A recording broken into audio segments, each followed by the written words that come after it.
Welcome to the Vegetable Disease and Insect Forecasting Network, or VDIFN, user tutorial. We'll be learning about why and how to use VDIFN as a tool for pest and disease management in vegetables.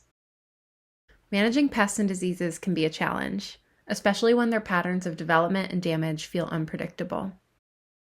When working to manage pests and diseases, we can use information about our target crop, target pest, and on-farm environmental conditions to help create strategies for management. The Vegetable Disease and Insect Forecasting Network, or VDIFN, is a tool that lets us take a data-driven look at our on-farm environmental conditions, like temperature and relative humidity, which can help us understand how pests and diseases are developing. To understand how, we'll need to dig a bit into the science. Unlike warm-blooded animals, whose internal temperature remains constant, insects can't regulate their body temperatures, which can vary considerably based on external temperature. An insect's rate of development is dependent on temperature. They develop more slowly when it's cold, more quickly when it's warmer, and they might not develop at all below certain threshold temperatures.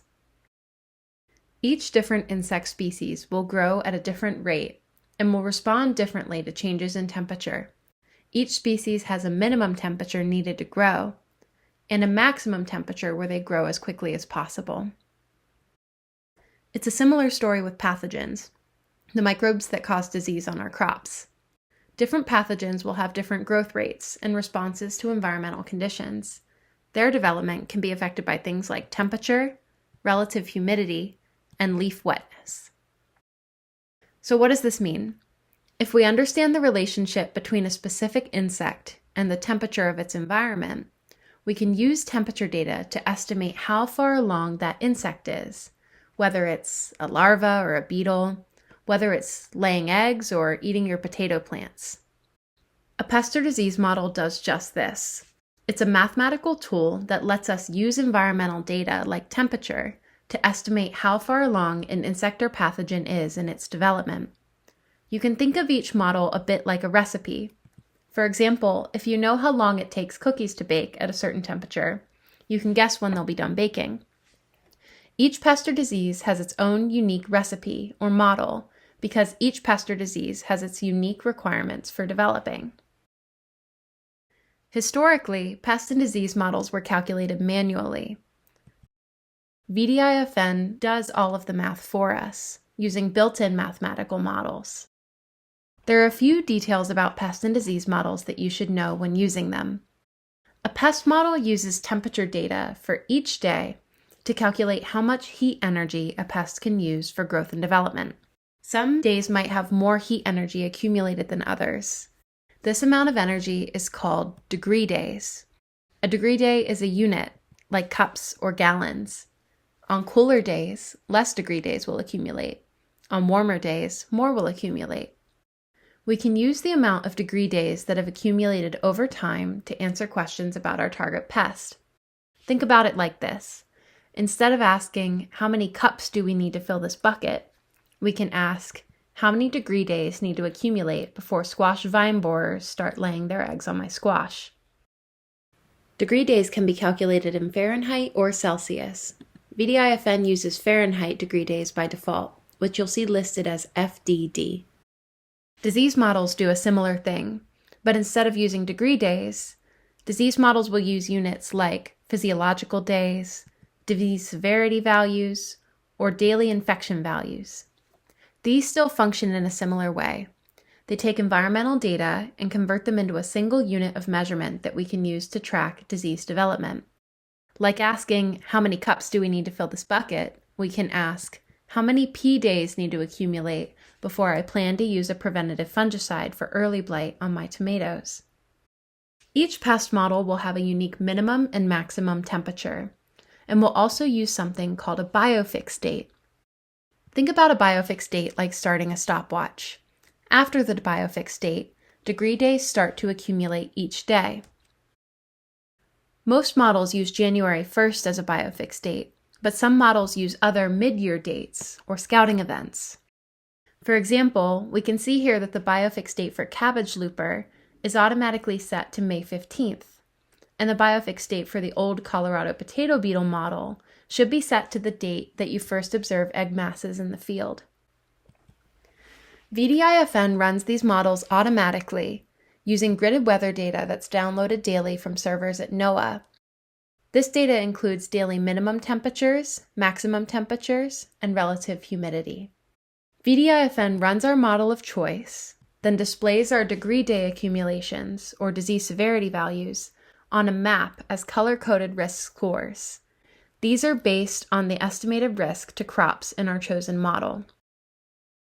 This gives us a snapshot of risk on our farm, which can help us make informed and timely decisions about management, instead of treating on a preset schedule or waiting for symptoms to appear.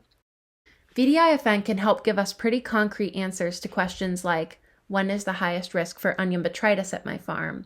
Or, when should I plant my sweet corn to avoid seed corn maggots? These answers are often more accurate than using a fixed calendar date because it accounts for year-to-year changes in temperature and environmental conditions. VDIFN can also help us see patterns of risk across the state. For heat-based models, including all insect pest models and the early blight disease model, risk will always progress from approximately south, southwest to north as the season progresses. We can use this to visualize how risk will move through the state and when it'll be heading towards our farm. Now that we know the basics, we can learn how to use the tool. You can visit the VDIFN tool at agweather.cals.wisc.edu/VDIFN. We'll start by taking a look at the general website layout. On the left, you'll find the Navigation and Settings pane. In the center, we'll see the map and pest severity display. In the lower right, we'll find the legend and useful information about the selected model. We'll walk through how to use VDIFN by using an example. Let's start with an insect model. We'll say that it's April 23rd, 2025, and we want to look at seed corn maggot risk at the West Madison Agricultural Research Station before we plant our sweet corn. We'll start by selecting our model type on the left side of the screen. We can switch between the disease, insect, and custom model types with the buttons across the top of the navigation panel. Here we'll select the insect model mode. Next, we will select our map area in the Data Range section. We can choose to view values for the state of Wisconsin or expand to the Upper Midwest region. Here we'll select the Wisconsin data range. Next, we'll choose the crop and pests that we're interested in. We can select our crop using the first field, and I'll click corn as our crop here.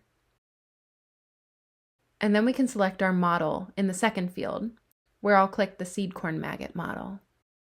We can click on the question mark button next to the model to get more information on the insect or disease. After choosing a model, we can take a look at the date range boxes. The biofix should automatically be set based on the pest model you choose. You can double check this by clicking on that question mark button and reading what the biofix date should be set to. You can adjust if necessary. The biofix date for the seed corn maggot model is automatically set to January 1st of the current year. We'll set the end date to our current date of April 23rd, 2025. VDIFN is not currently able to use weather forecasts to run the models out into the future. The map will show us risks specifically for the end date that we choose here. At the bottom, we can see the minimum and maximum temperatures for the seed corn maggot model. These values are automatically populated when you select your pest, so you don't have to add them in. This model uses a minimum temperature of 39.2 degrees Fahrenheit and a maximum temperature of 86 degrees Fahrenheit.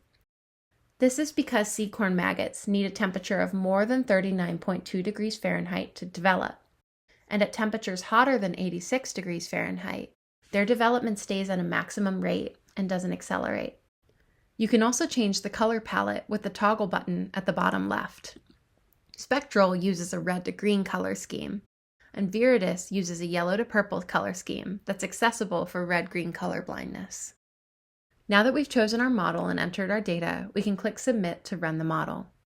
Here we can see the current risk for seed corn maggot across the state of Wisconsin. Looking at the legend, we can see that the red areas are experiencing very high risk. Yellow areas have medium risk, and green areas are lower risk. Let's zoom into the West Madison Agricultural Research Station. We can do this a few different ways. We can use the plus button at the top right corner of the screen to zoom in, and then use our mouse to drag the map to our location. If we're currently at our farm, we can also click on the Show My Location button in the top right to take us straight there. Once we've found the ag station, we can see that we're in the red zone. There is very high risk for seed corn maggot right now. Let's click on our farm to better understand why. After running a model, you can click on an individual grid point on the map, and it'll show you more detailed information about conditions at that location. Here we can see the cumulative degree days for each day at the research station, and we can see that there's a very high risk of seed corn maggot damage today. We can look at the More Information box on the bottom right of the screen to understand why. Here it says that there are typically 3 to 5 generations of seed corn maggot in Wisconsin every year. Maximum risk for damage coincides with peak adult flight times when they're mating and laying eggs. Remember, we can use our degree day model to get a better idea of how a pest is developing over time by tracking how many degree days are accumulating. In the information section, we can learn more about how adult peak flight times line up with degree day accumulations. The first overwintering generation of seed corn maggots' peak flight is at 360 cumulative degree days, listed here as FDD or Fahrenheit degree days. We can compare this to the accumulated degree days at the research station. We currently have 376.2 cumulative degree days. This means that we're likely smack dab in the middle of that peak flight for the first generation of seed corn maggot, and the risk for damage is very high because they're likely flying and laying eggs. The More Information section recommends that we wait until 450 more degree days have accumulated to plant our sweet corn, which lines up with when West Madison has accumulated about 810 degree days. We can come back to VDIFN to check the seed corn maggot risk at the station to see when would be a better time to plant our sweet corn. If we check back again in 2 weeks later, on May 7th, the risk is lower at about 600 degree days, but we aren't totally out of the woods yet. If we wait about another week and check back in on May 16th, we've hit that recommended 810 degree day mark, and there's a very low risk for damage if we plant our sweet corn now. By using VDIFN here, we were able to avoid planting out our sweet corn at a time when there was greater risk of damage from seed corn maggot. This gives us a better shot at a healthy crop and good yields this season. We can also take a look at the disease models. For this example, we'll say that we want to decide when to start applying our preventative fungicide for early blight on tomatoes. It's June 27th, and we're looking at the West Madison Agricultural Research Station. This will be really similar to the steps we took to run our insect model. We'll start by selecting disease as our model type and Wisconsin in the data range section. We'll choose tomato as our crop and click early blight for our model. We can check the question mark button to look for more information, including what the biofix date should be. For this model, the biofix date is our crop emergence date. For crops that were direct seeded, this is the date that those plants emerged. For crops that were transplanted, this is the date that we planted those transplants in the field. In some other disease models, like the one for late blight, this biofix date might also be the last date that fungicide was applied in your field. You'll be prompted to enter whichever date is needed in the label above this section. We planted our tomato transplants on May 20th, so that's the date that we'll use here. Then we'll make sure the end date is set to our current date of June 27th. And we have all the information we need. We'll click Submit to run the model. Now we can see the current risk for early blight across the state. If we zoom in and click on the research station, we can see that we're in the medium risk zone. If we click on the question mark button, we can read more about early blight. At the bottom, we learned that it's recommended to start applying preventative fungicides at the 300 p-day mark to to protect our tomatoes when risk is highest. Like the insect model, we've clicked on the research station on the map to see how many P days we've accumulated. As of today, we've accumulated 282 P days, so we're just about to hit that 300 P day mark. We can use this information to plan to spray soon and keep an eye out for symptoms. By using VDIFN here, we were able to apply our preventative fungicide at the right time before we started to see extensive damage in the field. You'll notice that in the model type section, there's also a custom option. This feature is a little bit more complicated to use, but it essentially allows you to run and visualize any degree day model that you choose. Once you submit the model, you can also customize the color gradient type, amount of gradations, and minimum or maximum color points. This is an easy way to visualize the progression of the seasons, or you can cross-reference the degree days for plant or insect developmental milestones.